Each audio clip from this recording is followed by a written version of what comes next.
प्रभु श्री राम को 14 वर्ष का वनवास हुआ। इस वनवास काल में श्री राम ने कई ऋषि मुनियों से शिक्षा और विद्या ग्रहण की, तपस्या की और भारत के आदिवासी, वनवासी और तमाम तरह के भारतीय समाज को संगठित कर उन्हें धर्म के मार्ग पर चलाया। संपूर्ण भारत को उन्होंने एक ही विचारधारा के सूत्र में बांधा, लेकिन इस दौरान उनके साथ कुछ ऐसा भी घटा जिसने उनके जीवन को बदल कर रख दिया।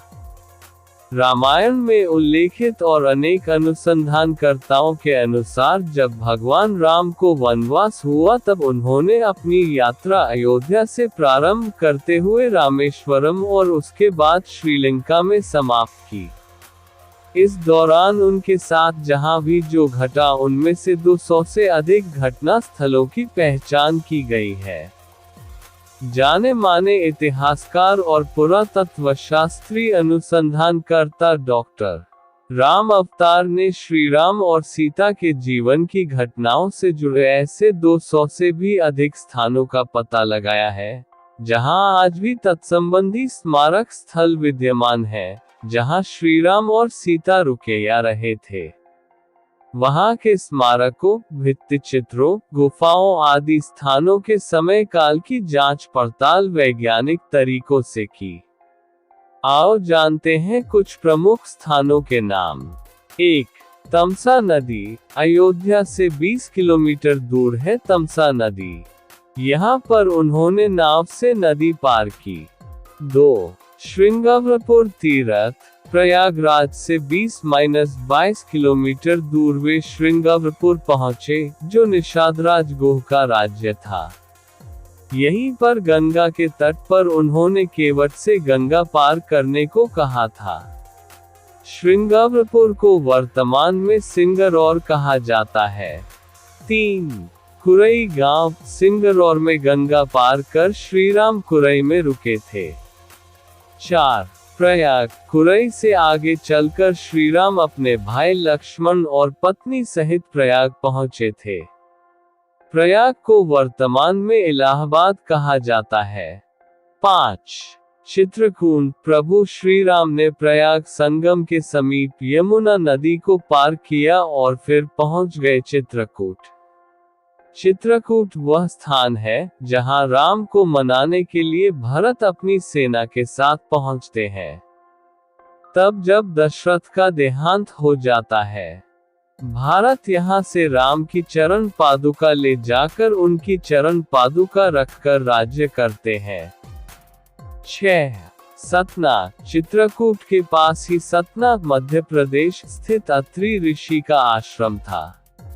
हालांकि अनुसूया पति महर्षि अत्रि चित्रकूट के तपोवन में रहा करते थे, लेकिन सतना में रामवन नामक स्थान पर भी श्री राम रुके थे, जहां ऋषि अत्रि का एक और आश्रम था।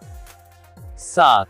दंडकारण्य। चित्रकूट से निकलकर श्रीराम घने वन में पहुंच गए। असल में यही था उनका वनवास। इस वन को उस काल में दंडकारण्य कहा जाता था। मध्य प्रदेश, छत्तीसगढ़ और महाराष्ट्र के कुछ क्षेत्रों को मिलाकर दंडकारण्य था।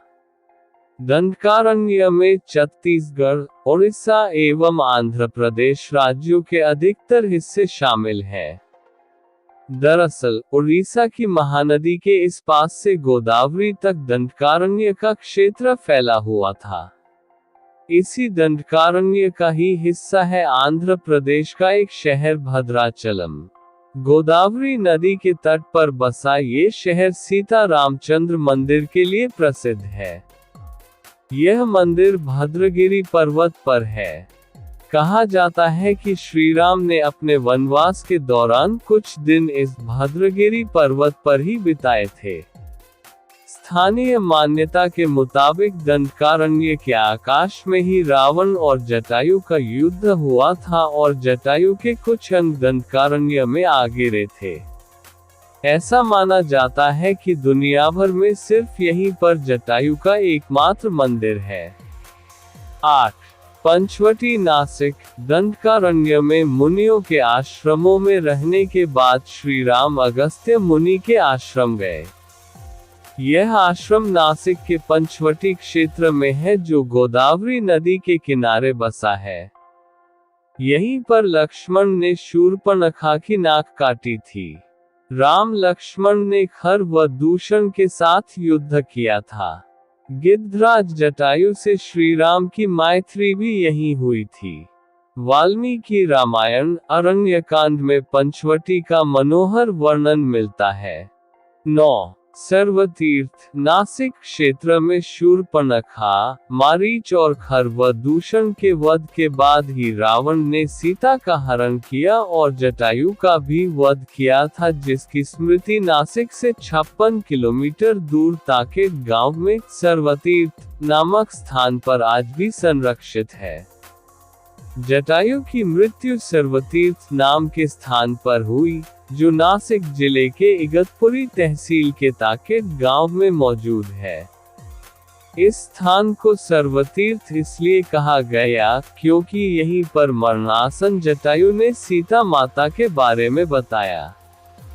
राम जी ने यहाँ जटायु का अंतिम संस्कार करके पिता और जटायु का श्राद्ध तर्पण किया था। इसी तीर्थ पर लक्ष्मण रेखा थी। 10 पर्णशाला आंध्र प्रदेश में खम्माम जिले के भद्राचलम में स्थित है। रामालय से लगभग 1 घंटे की दूरी पर स्थित पर्णशाला को पंचशाला या पंचशाला भी कहते हैं। पर्णशाला गोदावरी नदी के तट पर स्थित है। मान्यता है कि यही वह स्थान है जहां से सीताजी का हरण हुआ था। हालांकि कुछ मानते हैं कि इस स्थान पर रावण ने अपना विमान उतारा था। इस स्थल से ही रावण ने सीता को पुष्पक विमान में बिठाया था, यानी सीताजी ने धरती यहाँ छोड़ी थी। इसी से वास्तविक हरण का स्थल यह माना जाता है। यहाँ पर राम सीता का प्राचीन मंदिर है। 11 तुंगभद्रा सर्वतीर्थ और पर्णशाला के बाद श्री राम लक्ष्मण सीता की खोज में तुंगभद्रा तथा कावेरी नदियों के क्षेत्र में पहुंच गए। तुंगभद्रा एवं कावेरी नदी क्षेत्रों के अनेक स्थलों पर वे सीता की खोज में गए। 12 शबरी का आश्रम तुंगभद्रा और कावेरी नदी को पार करते हुए राम और लक्ष्मण चले सीता की खोज में। जटायु और कबंध से मिलने के पश्चात वे ऋषिमुख पर्वत पहुंचे। रास्ते में वे पंपा नदी के पास शबरी आश्रम भी गए, जो आजकल केरल में स्थित है। शबरी जाति से भीलनी थी और उनका नाम था श्रमणा। पंपा तुंगभद्रा नदी का पुराना नाम है। इसी नदी के किनारे पर हम्पी बसा हुआ है। पौराणिक ग्रंथ रामायण में हम्पी का उल्लेख वानर राज्य किष्किंधा की राजधानी के तौर पर किया गया है। केरल का प्रसिद्ध सबरीमलै मंदिर तीर्थ इसी नदी के तट पर स्थित है। 13 ऋषिमुख पर्वत, मलय पर्वत और चंदन वनों को पार करते हुए वे ऋषिमुख पर्वत की ओर बढ़े। यहाँ उन्होंने हनुमान और सुग्रीव से भेंट की, सीता के आभूषणों को देखा और श्री राम ने बाली का वध किया। ऋषिमुख पर्वत वाल्मीकि रामायण में वर्णित वानरों की राजधानी किष्किंधा के निकट स्थित था।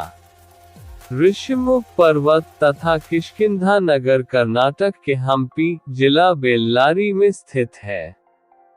पास की पहाड़ी को मतंग पर्वत माना जाता है। इसी पर्वत पर मतंग ऋषि का आश्रम था, जो हनुमान जी के गुरु थे। 14 कोडिकरई हनुमान और सुग्रीव से मिलने के बाद श्री राम ने वानर सेना का गठन किया और लंका की ओर चल पड़े। तमिलनाडु की एक लंबी तटरेखा है, जो लगभग 1000 किलोमीटर तक विस्तारित है। कोडिकरई समुद्र तट वेलांकनी के दक्षिण में स्थित है, जो पूर्व में बंगाल की खाड़ी और दक्षिण में पाल्क स्ट्रेट से घिरा हुआ है। यहाँ श्री राम की सेना ने पड़ाव डाला और श्री राम ने अपनी सेना को कोडिकरई में एकत्रित कर विचार विमर्श किया। लेकिन राम की सेना ने उस स्थान के सर्वेक्षण के बाद जाना कि यहाँ से समुद्र को पार नहीं किया जा सकता और यह स्थान पुल बनाने के लिए उचित भी नहीं है। तब श्री राम की सेना ने रामेश्वरम की ओर कूच किया। 15 रामेश्वरम। रामेश्वरम समुद्र तट एक शांत समुद्र तट है और यहाँ का छिछला पानी तैरने और सनबेदिंग के लिए आदर्श है। रामेश्वरम प्रसिद्ध हिंदू तीर्थ केंद्र है। महाकाव्य रामायण के अनुसार भगवान श्री राम ने लंका पर चढ़ाई करने के पहले यहाँ भगवान शिव की पूजा की थी। रामेश्वरम का शिवलिंग श्री राम द्वारा स्थापित शिवलिंग है। 16 धनुषकोडी। वाल्मीकि के अनुसार 3 दिन की खोजबीन के बाद श्री राम ने रामेश्वरम के आगे समुद्र में वह स्थान ढूंढ निकाला जहां से आसानी से श्रीलंका पहुंचा जा सकता हो। उन्होंने नल और नील की मदद से उक्त स्थान से लंका तक का पुनर्निर्माण करने का फैसला लिया। धनुषकोडी भारत के तमिलनाडु राज्य के पूर्वी तट पर रामेश्वरम द्वीप के दक्षिणी किनारे पर स्थित एक गांव है। धनुषकोडी पंबन के दक्षिण पूर्व में स्थित है। धनुषकोडी श्रीलंका में तलैमन्नार से करीब 18 मील पश्चिम में है। इसका नाम धनुषकोडी इसलिए है कि यहाँ से श्रीलंका तक वानर सेना के माध्यम से नल और नील ने जो पुल राम सेतु बनाया था उसका आकार मार्ग धनुष के समान ही है। इन पूरे इलाकों को मन्नार समुद्री क्षेत्र के अंतर्गत माना जाता है। धनुषकोडी ही भारत और श्रीलंका के बीच एकमात्र स्थलीय सीमा है जहां समुद्र नदी की गहराई जितना है जिसमें कहीं कहीं भूमि नजर आती है। 17 नुवारा एलिया पर्वत श्रृंखला। वाल्मीकि रामायण अनुसार श्रीलंका के मध्य में रावण का महल था। नुवारा एलिया पहाड़ियों से लगभग 90 किलोमीटर दूर बांद्रवेला की तरफ मध्य लंका की ऊंची पहाड़ियों के बीचों बीच सुरंगों तथा गुफाओं के भंवर जल मिलते हैं। यहाँ ऐसे कई पुरातात्विक अवशेष मिलते हैं जिनकी कार्बन डेटिंग से इनका काल निकाला गया है। श्रीलंका में नुवारा एलिया पहाड़ियों के आसपास स्थित रावण फॉल, रावण गुफाएं, अशोक वाटिका, खंडहर हो चुके विभीषण के महल आदि की पुरातात्विक जांच से इनके रामायण काल के होने की पुष्टि होती है। आजकल भी इन स्थानों की भौगोलिक विशेषताएं, जीव, वनस्पति तथा स्मारक आदि बिल्कुल वैसे ही हैं जैसे कि रामायण में वर्णित किए गए हैं। ये प्रसंग रामायण का एक अत्यंत मार्मिक और प्रेरणादायक हिस्सा है, जो राम के आदर्श चरित्र और उनकी मर्यादा को दर्शाता है। इस कथा के माध्यम से हमें निम्नलिखित शिक्षाएं प्राप्त होती हैं। 1. पिता की आज्ञा का पालन। राम ने अपने पिता दशरथ की आज्ञा को सर्वोपरि माना। उनके वचन का पालन करने के लिए वे अपनी सुख सुविधाएं और राजसुख त्यागने को तत्पर हो गए। 2. वचनबद्धता और सत्यनिष्ठा। राम ने अपनी माता कैकेयी को जो वचन दिया उसे निभाने के लिए बिना किसी शोक या क्रोध के वनवास स्वीकार कर लिया। यह उनके दृढ़ संकल्प और सत्यनिष्ठा को दर्शाता है। 3. त्याग और सहिष्णुता। राम ने न केवल अपना राज्य त्याग दिया, बल्कि बिना किसी द्वेष या गुस्से के विनम्रता से परिस्थिति को स्वीकार किया। उन्होंने दूसरों के कल्याण के लिए अपने सुखों का त्याग किया। 4. धैर्य और सहनशीलता। इतनी कठिन परिस्थिति में भी राम ने अपने धैर्य और शांति को बनाए रखा। ये दिखाता है कि जीवन में कठिन समय का सामना साहस और संयम से करना चाहिए। 5. माता पिता के प्रति सम्मान। राम ने अपने माता पिता का आदर करते हुए उनके निर्णय को सहजता से स्वीकार किया, भले ही वह उनके लिए कितने भी कष्टदायक क्यों न हो। ये प्रसंग ये भी सिखाता है कि नैतिक मूल्यों और कर्तव्यों का पालन व्यक्तिगत इच्छाओं और सुखों से कहीं अधिक महत्वपूर्ण होता है। राम का यह आदर्श चरित्र उन्हें एक मर्यादा पुरुषोत्तम के रूप में स्थापित करता है, जो सदैव मानवता को प्रेरणा देता रहेगा। राम ने अपने पिता दशरथ एवं माता कैकेयी के चरण स्पर्श किए। राम को देखकर महाराज ने एक दीर्घ श्वास और केवल हे राम कहा, फिर अत्यधिक निराश होने के कारण चुप हो गए। उनके नेत्रों में अश्रु भर आए। विनम्र स्वर में राम ने कैकेयी से पूछा, माता, पिताजी की ऐसी दशा का क्या कारण है? कहीं वे मुझसे अप्रसन्न तो नहीं है? यदि वे मुझसे अप्रसन्न हैं तो मेरा क्षण मात्र भी जीना व्यर्थ है। कैकेयी बोली, वत्स, महाराज तुमसे अप्रसन्न तो हो ही नहीं सकते, किंतु इनके हृदय में एक विचार आया है जो कि तुम्हारे विरुद्ध है। इसलिए ये तुमसे संकोचवश कह नहीं पा रहे हैं। देवासुर संग्राम के समय इन्होंने मुझे 2 वर देने का वचन दिया था। अवसर पाकर आज मैंने इनसे वे दोनों वर मांग लिए हैं। अब तुम्हारे पिता को अपनी प्रतिज्ञा का निर्वाह करने के लिए तुम्हारी सहायता की आवश्यकता है। यदि तुम प्रतिज्ञा करोगे कि जो कुछ मैं कहूंगी उसका तुम अवश्य पालन करोगे तो मैं तुम्हें उन वरदानों से अवगत करा सकती हूँ। राम बोले, हे माता, पिता की आज्ञा से मैं अपने प्राणों की भी आहुति दे सकता हूँ। मैं आपके चरणों की सौगंध खाकर प्रतिज्ञा करता हूँ कि आपके वचनों का अवश्य पालन करूंगा।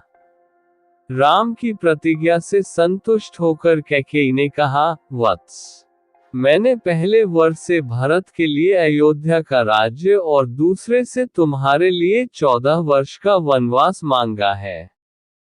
अतः अब तुम अपनी प्रतिज्ञा के अनुसार तत्काल वकल धारण करके वन को प्रस्थान करो।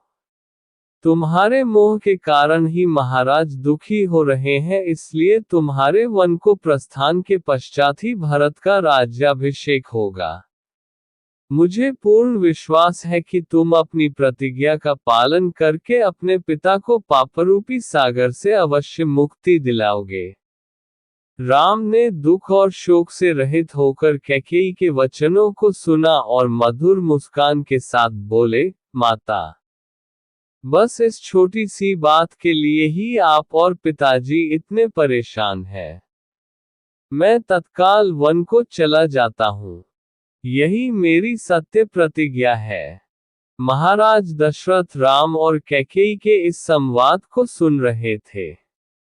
इसे सुनकर वे एक बार फिर मूर्छित हो गए। राम ने मूर्छित पिता और कैकेयी